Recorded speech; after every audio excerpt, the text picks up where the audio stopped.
Good morning, everybody. Um, a couple of weeks ago, a really good friend of ours, announced that she was leaving Grand Rapids and moving to Kansas. She's been in Grand Rapids for 17 years, and she said the one thing that she's really going to miss about Grand Rapids in Michigan are the trees. And I must say, this spring, I think the trees have been absolutely beautiful. Everything is flowering and so forth. And I think you can't really live in Michigan and not appreciate and be thankful for all the trees. So, our speakers today are going to talk to us about trees. They'll help us. Some of these trees are really in trouble, and they're going to talk about that and help us understand the nature of the threats and possible remedies to protect the ecosystems that support these endangered trees. Allie has a PhD from Michigan State in fisheries and wildlife. Following that, she worked at the University of Arkansas, Monticello in the School of Forest Resources. After 3 years there, she came to the Grand Valley Biology Department in 2011. Her research interests here are based on understanding how forest management practices impact wildlife and ecosystems, focusing on understanding the impacts of invasive forest plants, wildlife, and climate change on our forests. Larry was raised on a farm and graduated from the California Maritime Academy. He was a certified pesticide applicator and vineyard manager for 5 years before his return to graduate studies. He earned his PhD in clinical psychology at SUNY Stony Brook. He's taught at Grand Valley for over 25 years. He loves teaching, research, and the great outdoors. He hiked over 600 miles on Montana trails last summer and was able to identify over 100 species of wildflowers while out in the woods. Clearly, Larry loves trees. How he became involved with Allie and her research, he'll tell you about that during his talk. Please welcome Allie Loker and Larry Burns.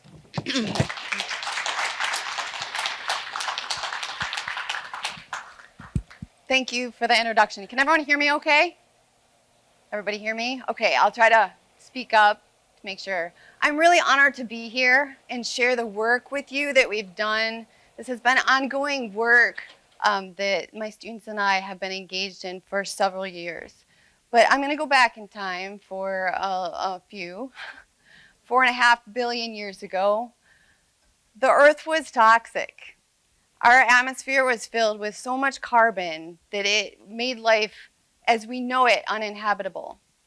And that changed with the evolution of plants. Plants emerged, the mosses and the liverworts first, and then that led into the gymnosperms and the angiosperms, which led to the beautiful flowering trees that you see out there.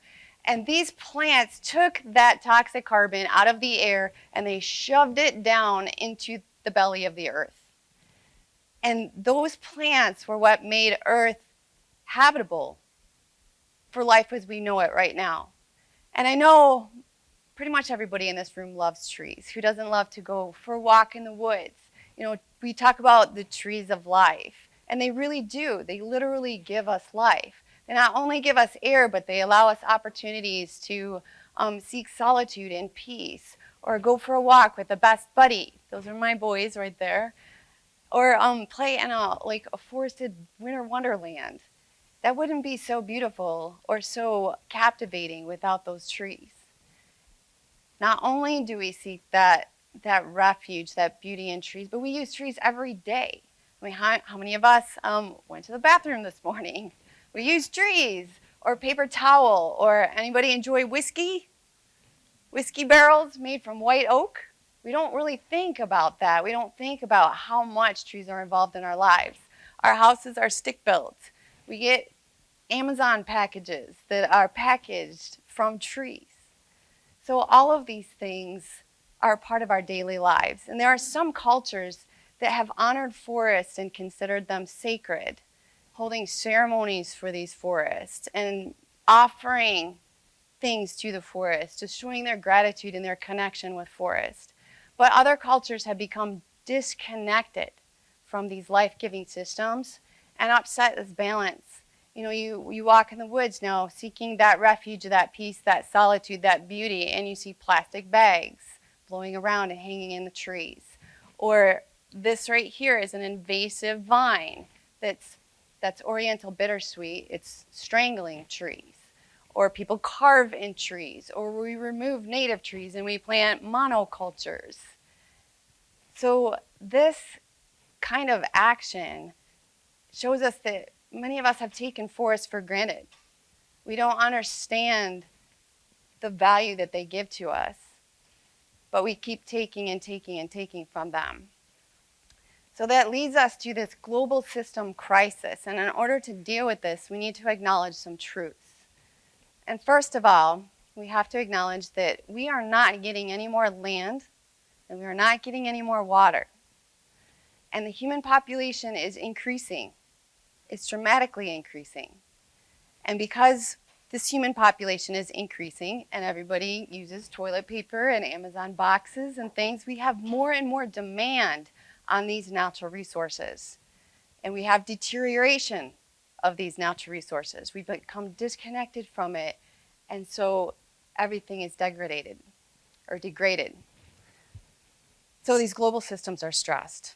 We know they're stressed. This can be summed up into what I like to call the 3Ds. We have this disconnection. How many of us can go out in the woods and name 5 plants that are out there in a natural system? Some people can. Good for you. Good for you. What is your name, sir? Dan. So Dan can name 5 plants. That's good. Dan has that connection with those 5 plants. He identifies them as individuals, right? And if I want to be friends with Dan, I need to know Dan's story. So that's what I mean about this connection. We don't know the story behind these plants. We don't know who they are, where they came from, or what their purpose is, but we'll take from them. That's not a good friendship. That's not a good connection. So this disconnection leads to disrespect, and that disrespect ultimately leads to destruction. When I was talking to somebody about this yesterday, he added a 4th D, and that was depression.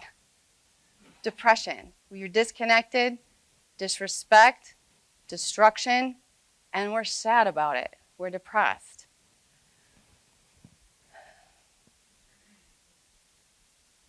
The forest we saw in that first slide took that toxic carbon out of the air and shoved it down, and we take it back out and put it back into the air.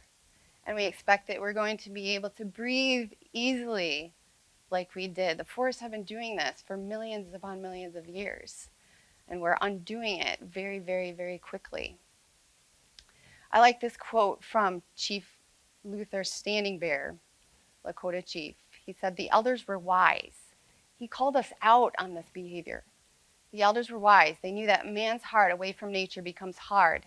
They knew that lack of respect for growing living things soon led to lack of respect for humans too.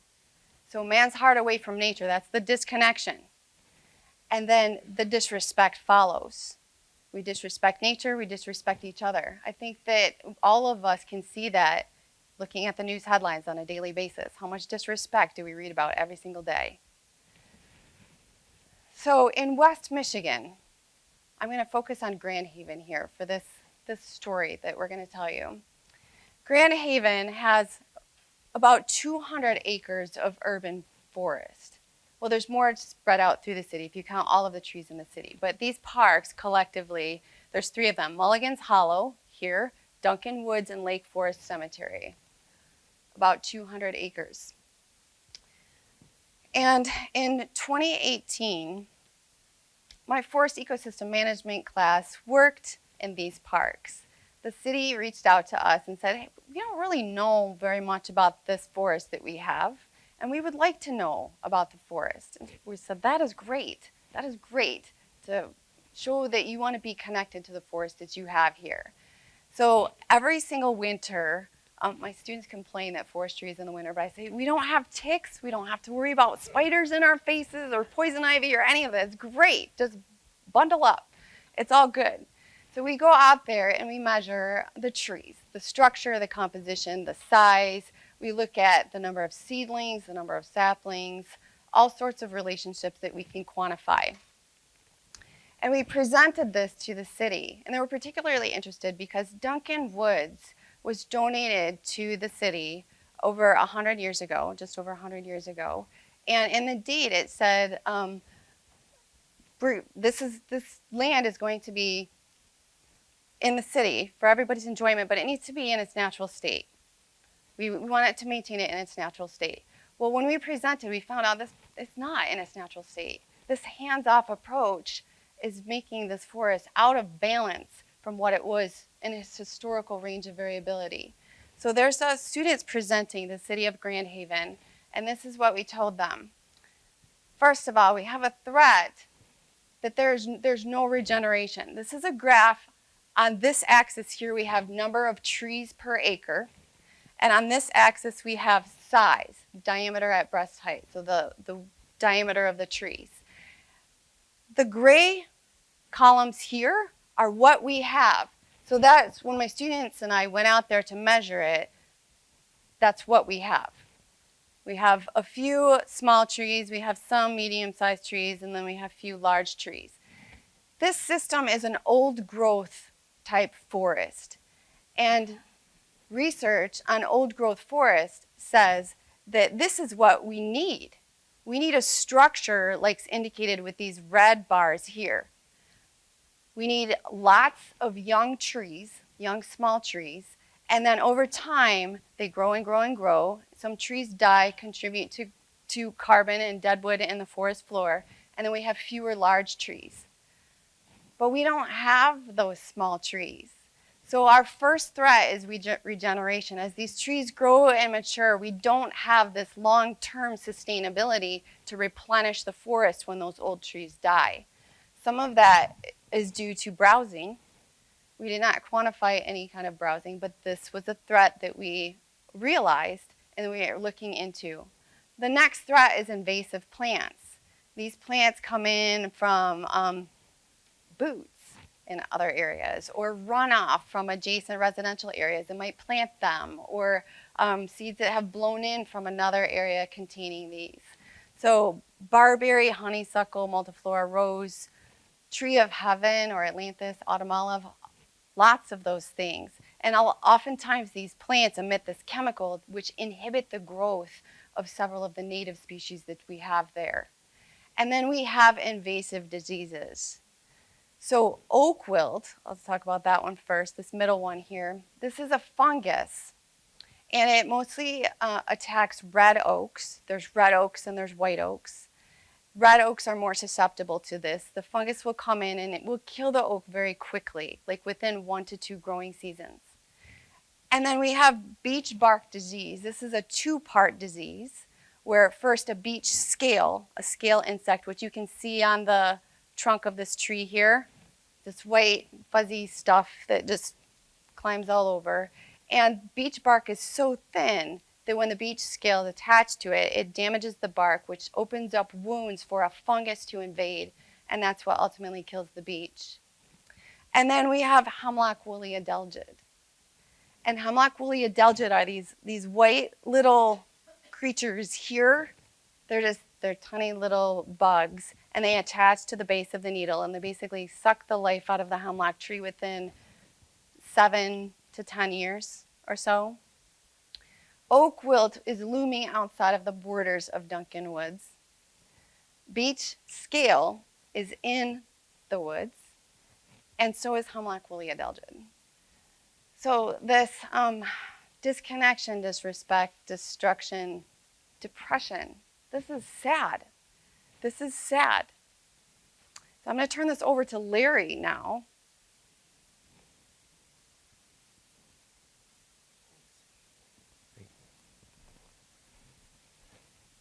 Greetings. Nice to see you. You got the brief overview. It was actually 1,000 miles, not 600 miles in Montana. I was determined. I was like, I'm going to do it. I don't run anymore, but I can walk a darn good mile. So I had a good time. Last year was 600 miles. The year before was 1,000. So I'm torn this year. I want to go back to Montana again, but I have a few obligations in Grand Haven, which I'll describe in just a second. So that's my story. The brief overview, the biography, and then I want to share my son Nathan's idea with you in terms of how the fundraiser that I'm here to describe came about, and the evolution of our fundraiser in terms of some documents and bits and pieces as I've sort of stumbled my way forward into this good idea. There is more truth in that than you can know, and I'll explain that from bake sale to 501c3. Like, you know when someone says to you, all you got to do is, famous last words, all you got to do is. So that's sort of the story of my experience. But this is our current sign. I had a sign, and my son Nathan, who was 15 at the time, said, "Dad, yours is so simplistic. I'm going to make a better one for you." So he goes in his office and makes a little sign for me, and I love it. So this is it's truly a family adventure or experience, and so there's where we start. All right, so how did this all come about? You may remember COVID.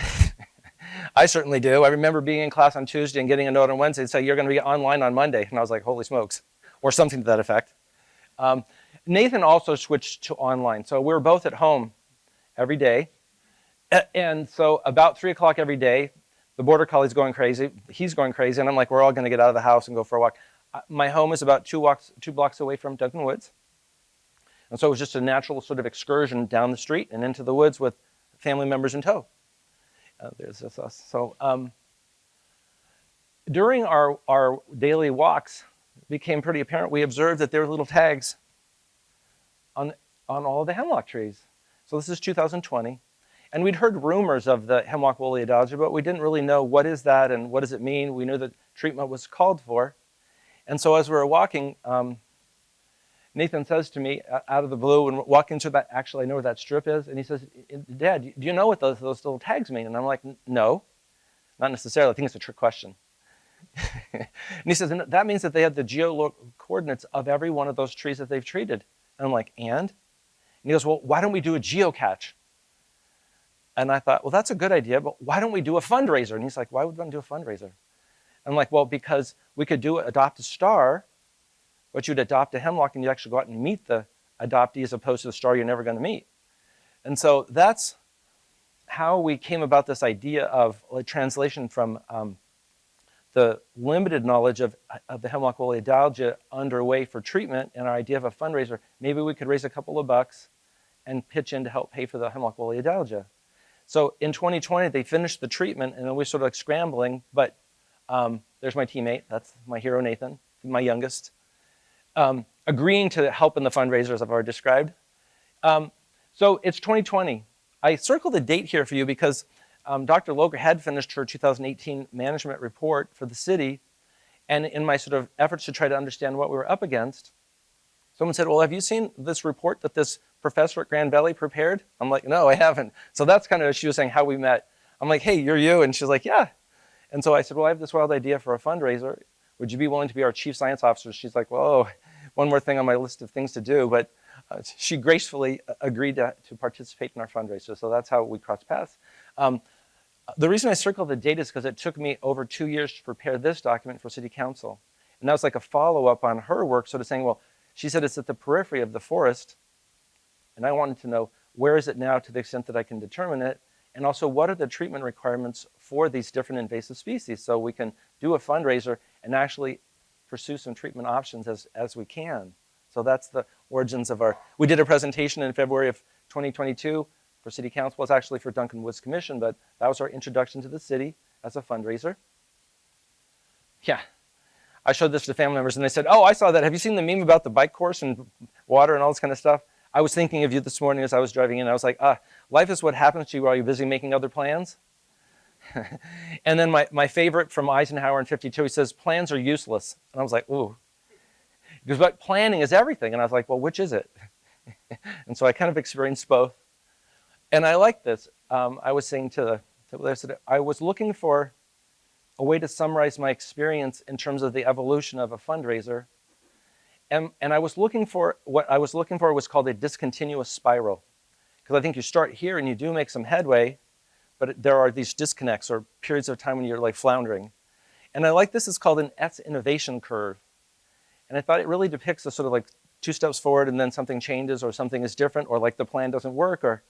And I have lots of examples, which I won't go down that rabbit hole with you, but of examples in which we like had the idea and then we had to sort of retool ourselves. But this has been a slow and steady experience in terms of fundraising.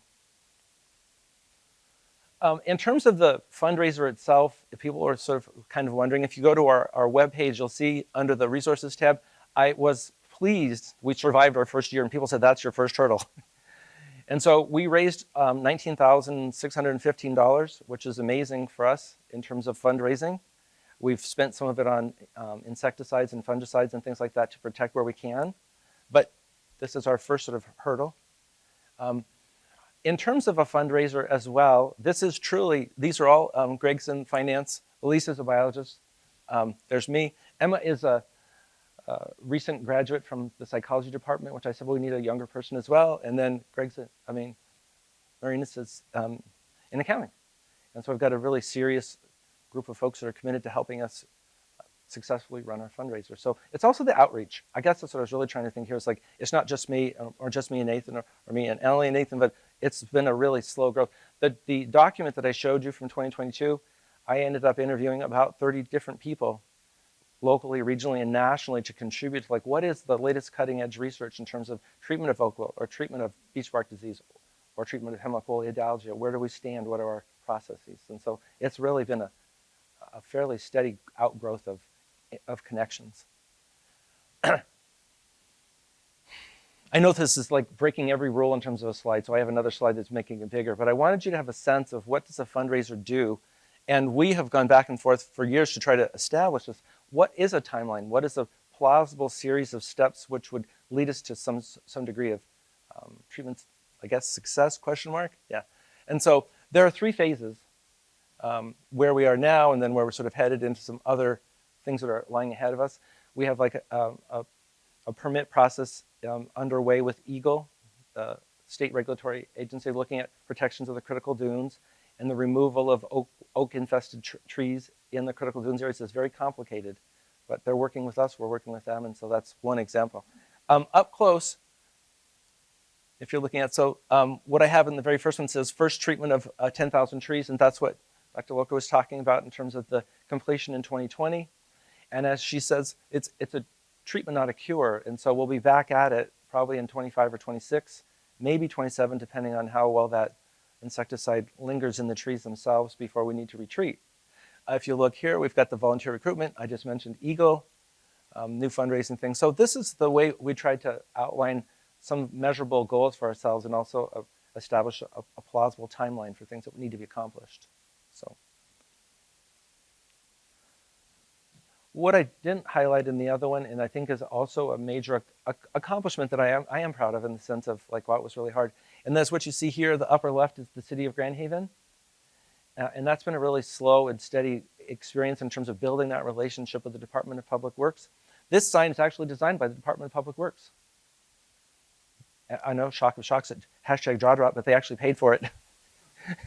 And they delivered them, and then they said, how many do you need? And I said, well, we need 3 right now for these different epicenters in Grand Haven. So I'm really pleased to be working with them so closely, and they are determined to save the trees too. So it's been a really excellent outcome of our hard work.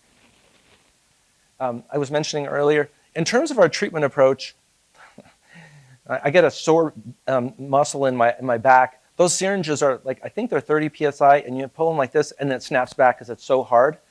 So a colleague in Holland he's an engineer, and he built a special thing for us, like a root beer capping press like this. It's Vulcan, and you can pull and fill those little syringes.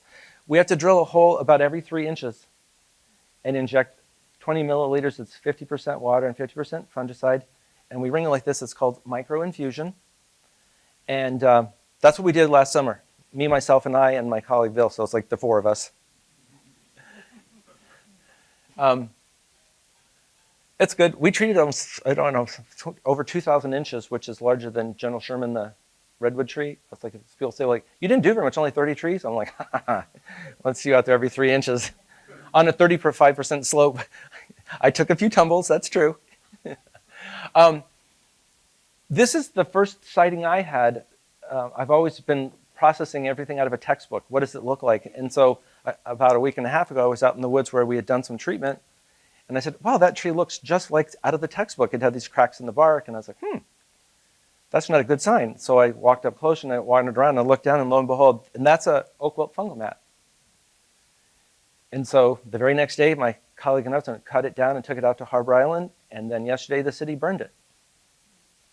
And they burned another tree that we removed as well. So they are really working hard to get rid of this infectious material too. So I was like that.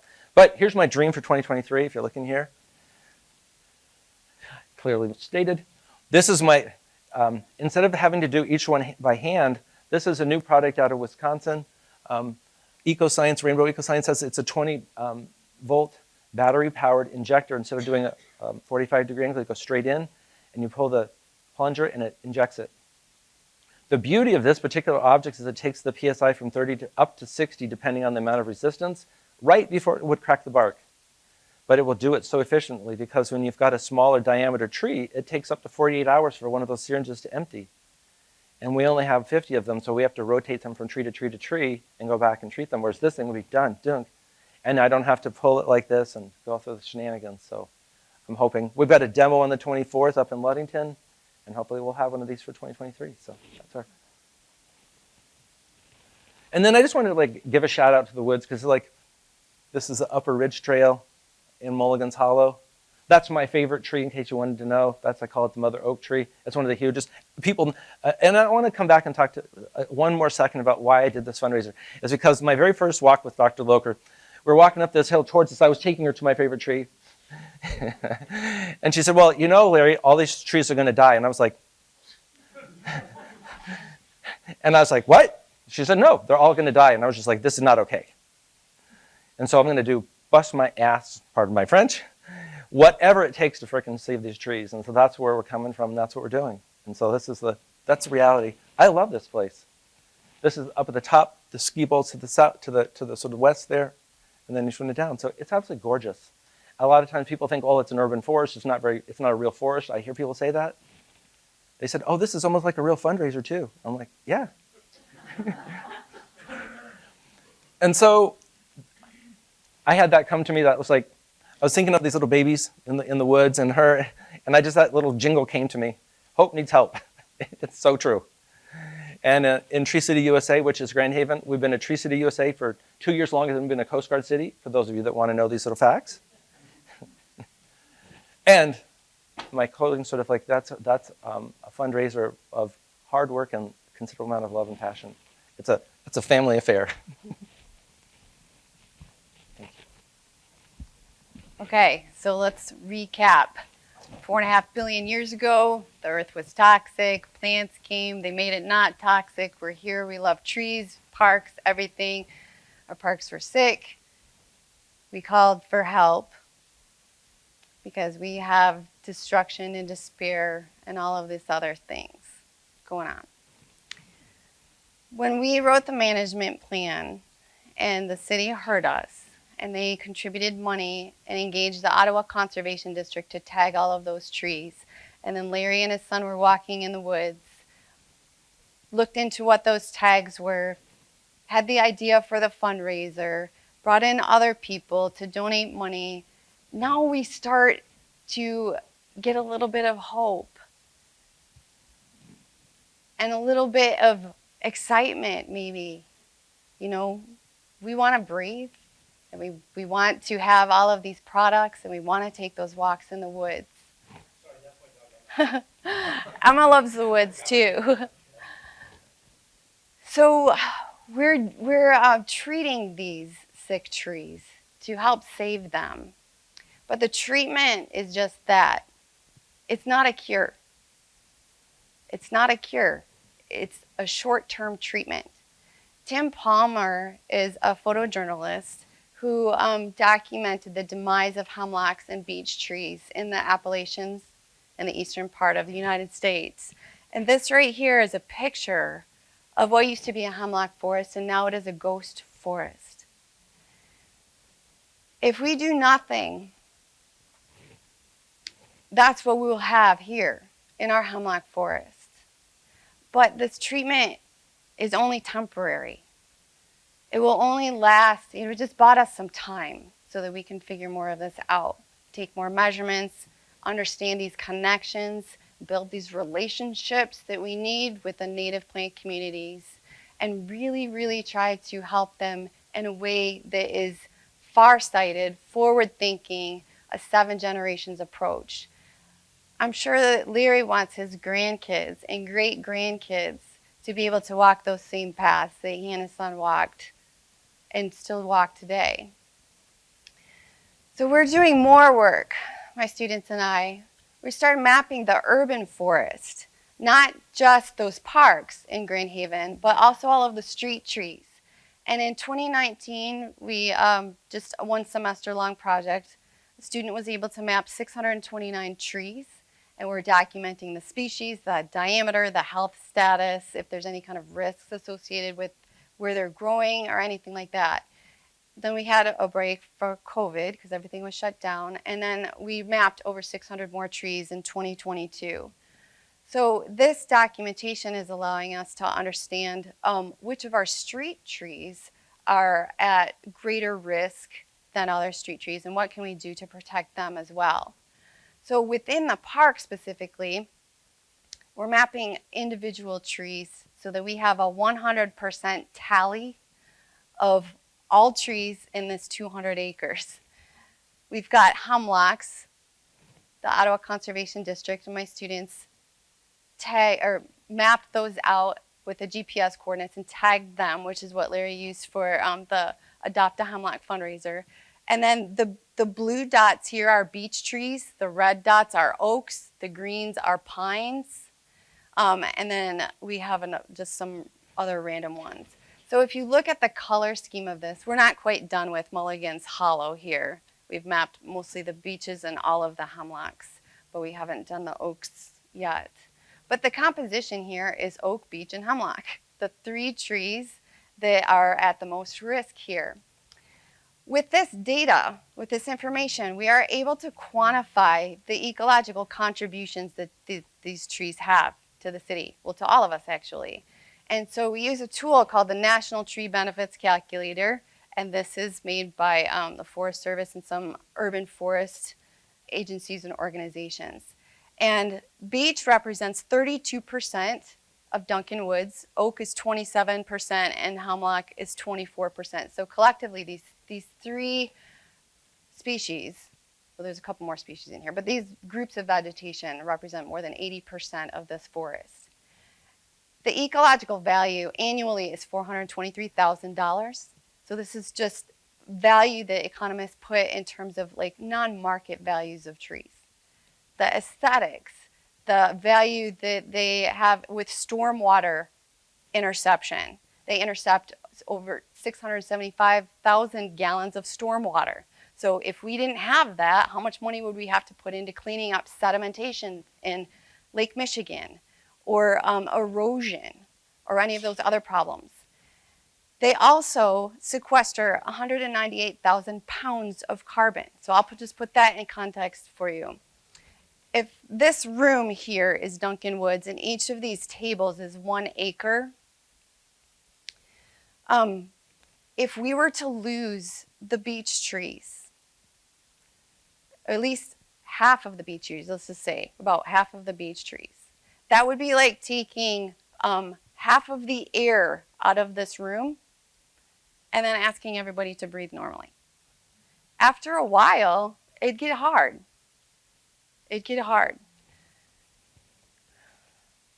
So having a 100% tally not only allows us to understand the roles of these trees to our life, so reestablishing this connection now, putting it in context, we can map them out and identify areas that we need to target for protection. We said that oak wilt is in the cemetery, which is over here, and it's south of Duncan Woods. With this map, we can see, oh, there's a corridor here. Maybe we need to be looking at and be proactive about protecting these trees instead of reactive, cleaning up a mess after the damage has already been done. We have American beech here. These yellow dots indicate the beech trees where beech scale is present. So those are the ones that are sick already. And there's this big, huge pocket up here in the northwestern corner, and then some other trees sprinkled around. We need to be looking at those and monitoring those. Eastern hemlock, we've treated those. The Ottawa Conservation District has been an integral part in treating those eastern hemlocks there. We still have a couple. Well, these pockets where hemlock woolly adelgid was observed before.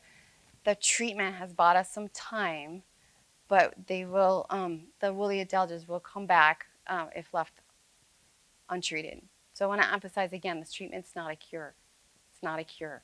We need to take this forward-thinking approach and remove the insults that are contributing to our sick ecosystems. Invasive trees or invasive plants. Us transmitting diseases. If we go walk in a park that has hemlock woolly adelgid and we're wearing a coat and we walk into a different part that doesn't, we could be transmitting diseases that way. So being aware of all of these things and doing your part to prevent this is excellent. Excellent. You can put your clothes in the dryer for a few minutes and kill those woolly adelgids before you go transmit them to a different park. We could be maybe using more renewable resources or cutting down on our carbon emissions. All of these things are very forward-thinking approaches to remove the insults on our forested ecosystems. This fundraiser is going to help people reestablish these connections and become aware. People are already coming forward saying, oh, I didn't know. I didn't know. And if you don't know, then how can you consciously be responsible for removing any insults? Making people aware of the damage that's done by carving into beech trees. We have this disease that is looming there, and if we're damaging beech trees, we're just making them more susceptible to killing. If we're removing trees, then we're making the ecosystem more susceptible to erosion. So maybe we need signs saying, like, stay on the trails or something like that. We've got insult in the understory. Remember, our data showed we didn't have any regeneration. An old growth forest should have an understory that looks like this, but this is Duncan Woods right here. There's nothing. There's nothing there. Probably herbivory. Probably herbivory. So herbivory is a problem that we're looking into also, figuring out, we know what we need to have in terms of structure. We know what we don't have in terms of structure. We need to get back to something like this. This is an archived photo of Duncan Woods, and you can see how thick that understory is versus the previous slide where we didn't have anything. So what this fundraiser is doing, and I'm very happy about, is showing people that we need to have gratitude for the services that these forests provide and reciprocity. Reciprocity is an aspect that is missing in a lot of forest management plans. We're so willing to take these services and these products from the forest, but what are we willing to give back to the forest? And we can't expect to keep receiving any of these gifts unless we're willing to reciprocate. So here's another quote that I like. We must protect the forest for our children, grandchildren, and children yet to be born. We must protect forests for those who can't speak for themselves, such as the birds, animals, fish, and the trees. That quote, is really about this connection, the gratitude, the reciprocity, and this forward-thinking, two-eyed approach to conserving these systems. Because we all love them. We all love them. Trees are gorgeous, and they give us so much life and contribute to our happiness. So we're going to change this. We're going to change these 3 or 4 Ds back into reconnection, respect, and restoration. That's what this fundraiser is trying to do. And that's what my students and I are trying to do with all of this outreach, this research, and this education. So it's been a tremendous journey, and I'm excited to keep moving forward on it. There are several individuals, agencies, and organizations that have contributed to this, and I'm so happy to share it with you. We can all do our part to reestablish that hope, because with all of our help, that hope will turn into reality. So thank you.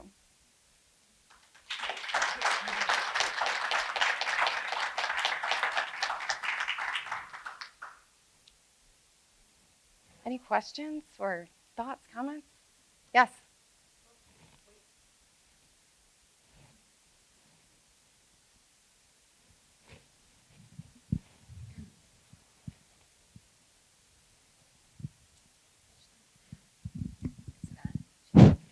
So years ago, I visited Yellowstone Park, and part of the park was closed because there was a fire, and we could smell the smoke in the part we were in. And my comment, of course, was how sad that was that this part of the park was burning. And I was told, no, no, no, this is a good thing. This is nature's way of replenishing. And I noticed on your first graph the need for young growth, and just wonder if you'd comment on that. I'm not advocating burning down the trees, by the way. Oh, yes. No, fire is a very important part of many natural systems. Like some systems are adapted to that disturbance. And we, like with the Forest Service and stuff, we didn't know about this. Fire initially looks like destruction. You know, so in the 30s, 40s, and 50s, the primary goal in forest management was suppress fire, suppress fire. And so that was detrimental to systems. The fuel would build up, and it prevented certain species from like opening their seeds and allowing it to regenerate. So in West Michigan, we do have fire adapted systems. The dune systems were sometimes burned under natural disturbances, but it's not feasible to burn anything like that in the middle of Grand Haven, for sure.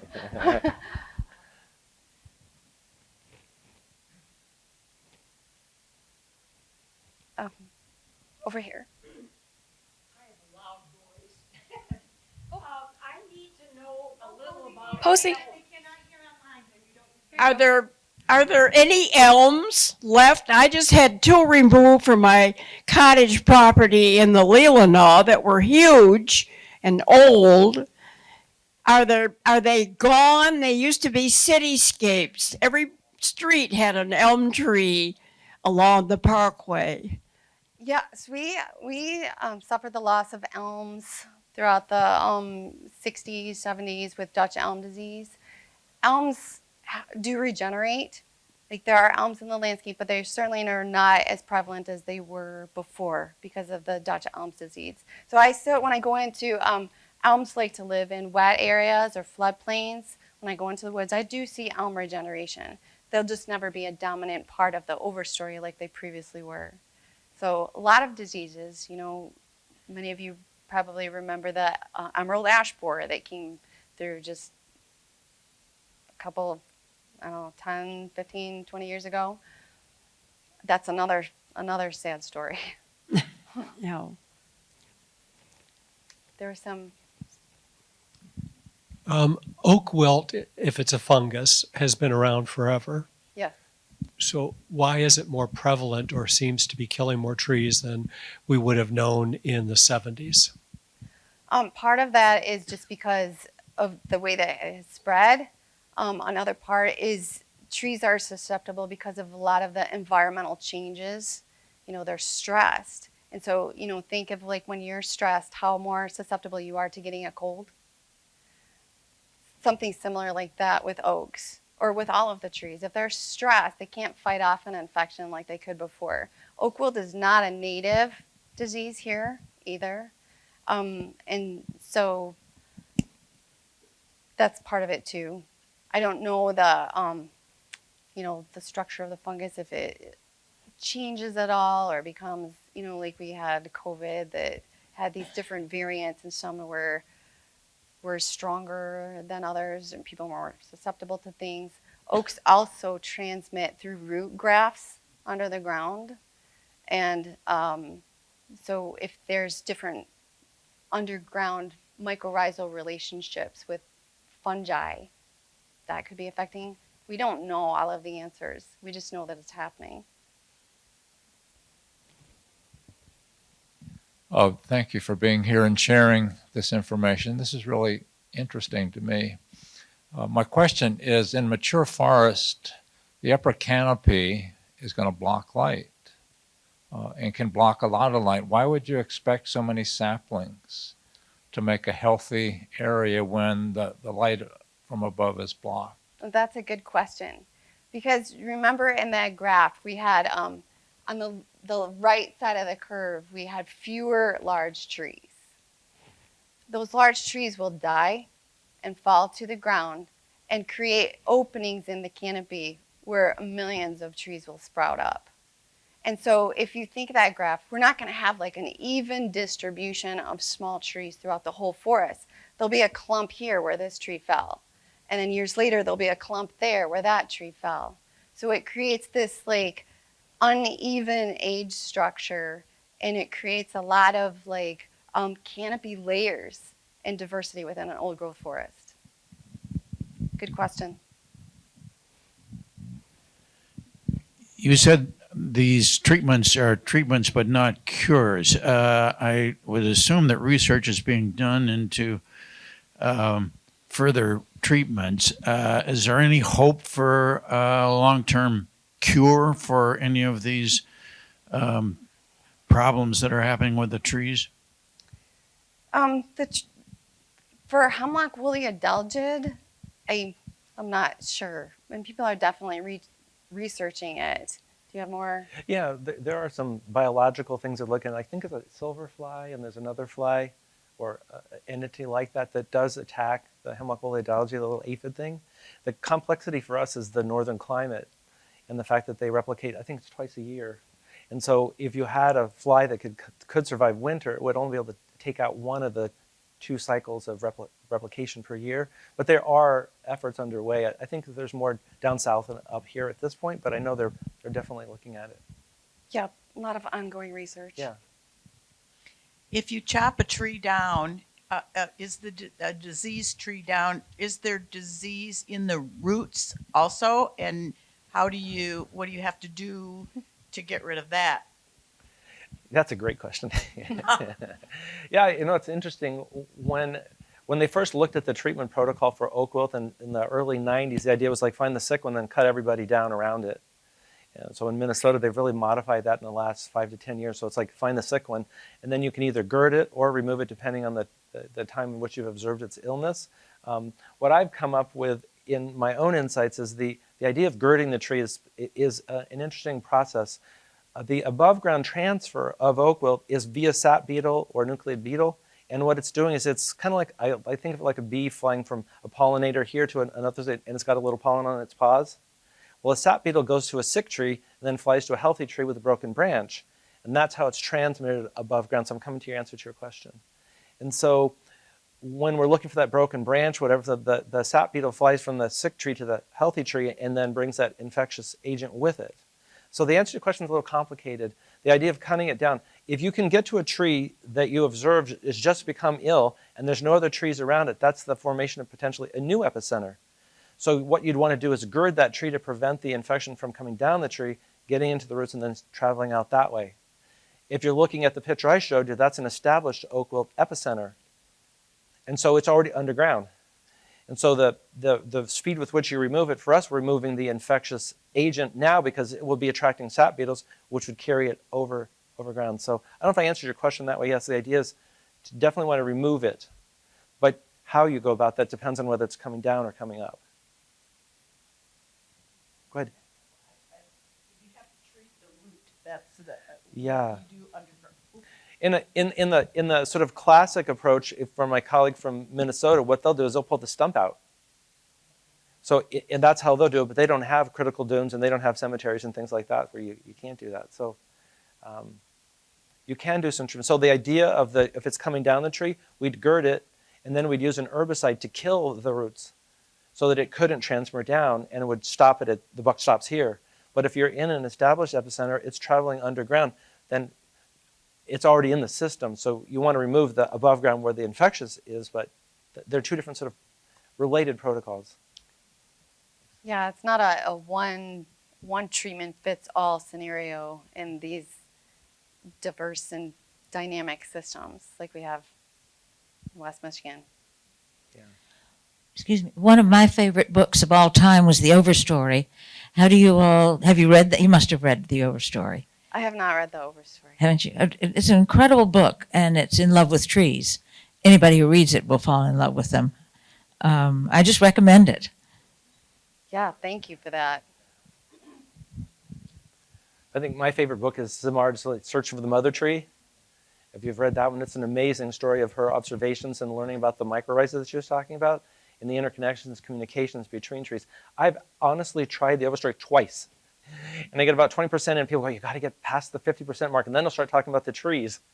So I'll put it back on my list to do, but Simard's book is amazing in terms of like her description of the forest interconnectedness, which is just blew me away. Searching the Mother Tree. The Simard is the name. Suzanne Simard. Yeah. S-I-M-A-R-D. Finding the Mother Tree, Searching the Mother Tree. My question concerns a treatment of beech tree scale, and we had an organization called the Northern Michigan Tree Doctor suggest power washing our beech trees. Does that make a sensible treatment? In a yard, yes, but in the park, no, we just can't. But yeah, so what that does, the logic behind that is to remove the scales from the bark of the tree. And so if the scales are not present, then they're not wounding and not making it susceptible for that fungal invasion. Hello, I have some property on the Muskegon River, and I have a lot that is old, wooded lot, and I want to go in and clean it up.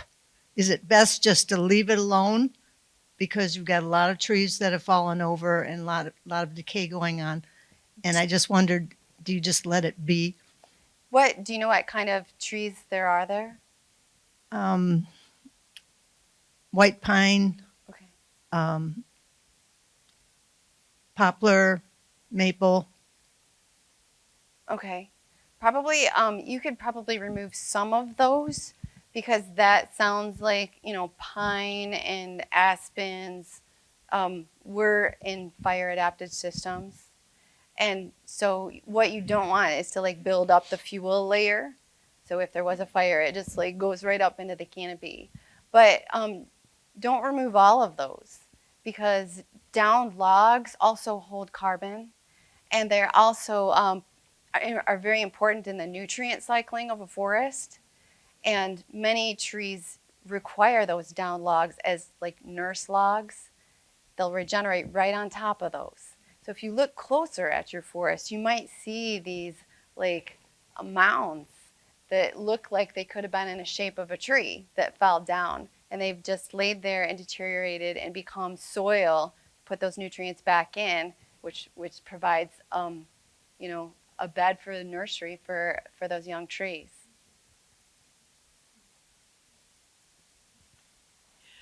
I live in Grand Haven, so I live south of Grand Haven, and I'm very familiar with this. And I'm embarrassed to say I've never heard of this organization.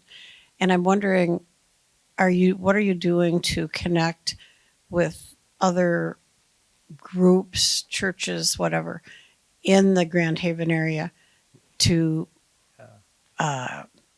work on your fundraising?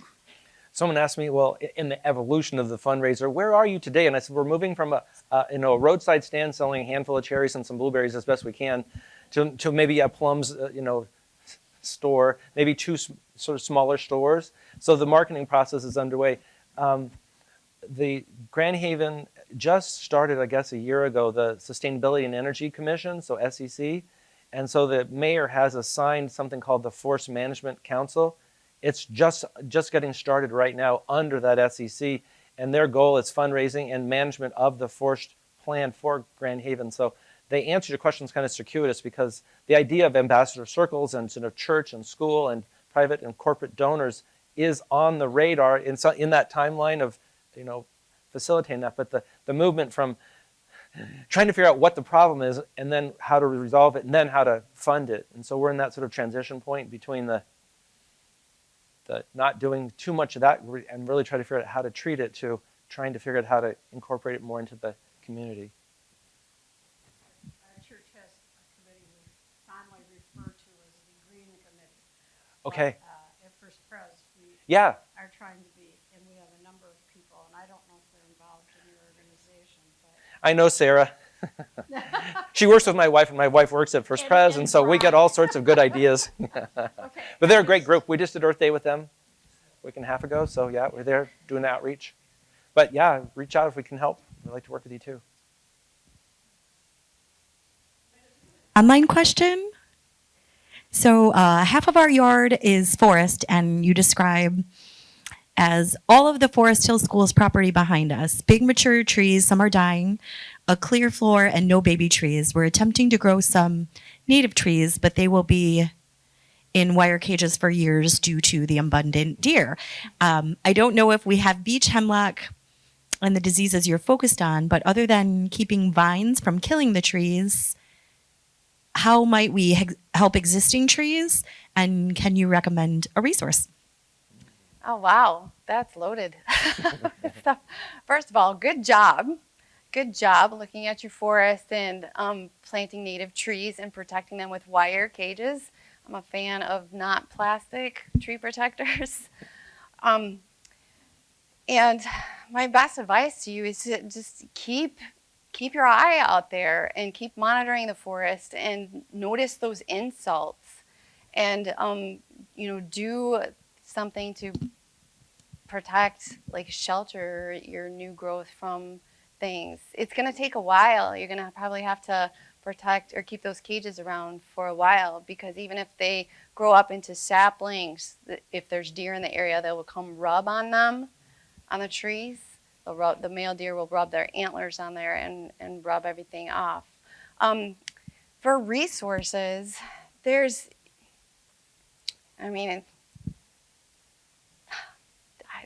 depending on like what specifically you want. If you're looking at, white pine, Michigan State Extension has a lot of really good resources on specific species like white pine, oak, beech. They have a lot of good resources on diseases, soil.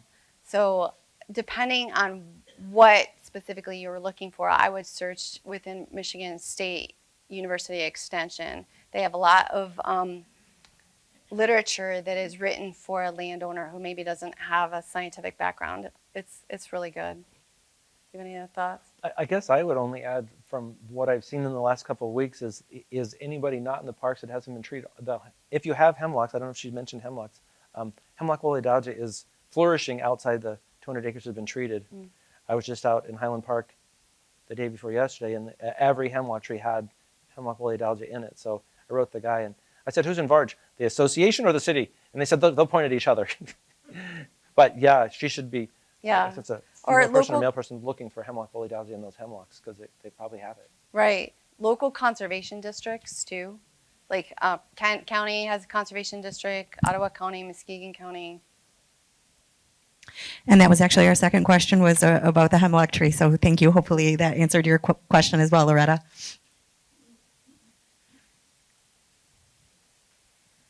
Oh, some other questions up front.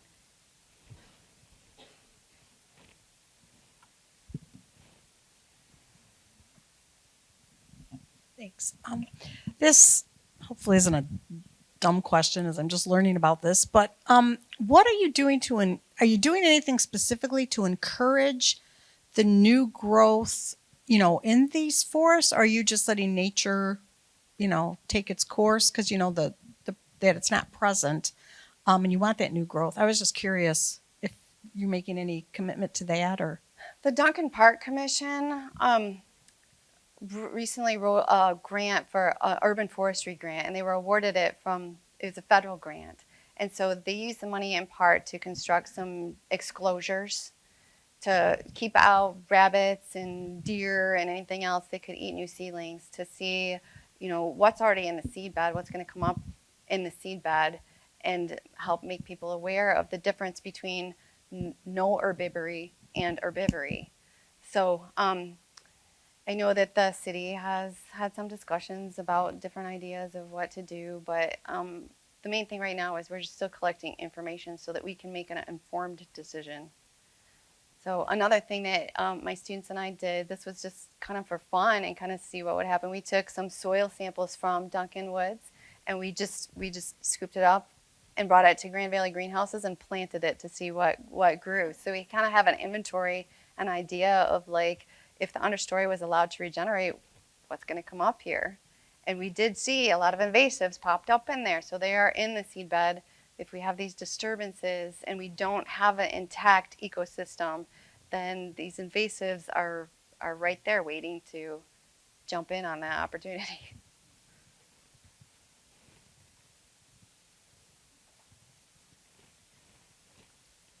Any other questions?